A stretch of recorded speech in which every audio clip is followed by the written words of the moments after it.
Bonjour Jean-Philippe. Bonjour Pascal.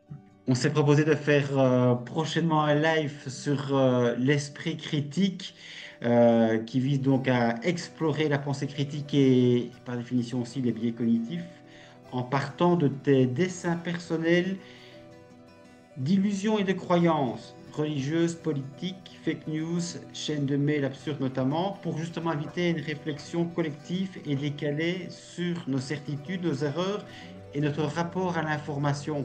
C'était pour toi quand même un long parcours avant d'en arriver là. Tu peux expliquer en quelques secondes, quelques minutes, quel était ton parcours qui t'a permis justement d'user nécessairement de ton esprit critique?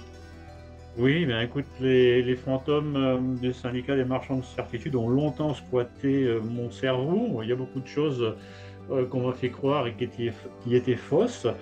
Et lorsque j'ai voulu sauver ma femme de la noyade, parce qu'elle prenait le petit déjeuner et elle allait à la piscine après, j'ai cherché des arguments pour la convaincre sur Internet et je me suis rendu compte que ce que mes parents m'avaient appris était totalement faux. On peut très bien aller se baigner après avoir pris un petit déjeuner ou un repas. Et j'ai découvert après d'autres choses que je croyais qui étaient vraies et qui étaient fausses. Et à partir de ce moment-là, ça a initié une démarche personnelle pour devenir penseur critique.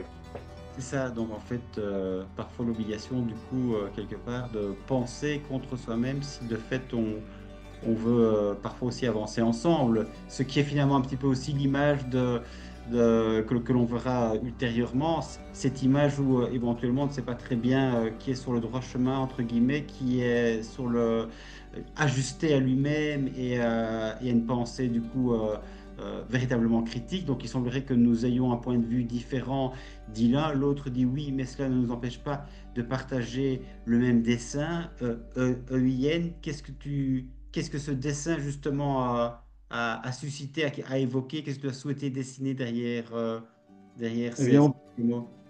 on peut très bien avoir des points de vue très divergents, différents, mais avancer ensemble vers un but commun. Et ce que j'ai découvert quand j'ai décidé d'améliorer mon esprit critique, c'est que d'être confronté à des points de vue différents du sien, c'est une expérience très enrichissante, si tant est qu'on est un petit peu ouvert d'esprit.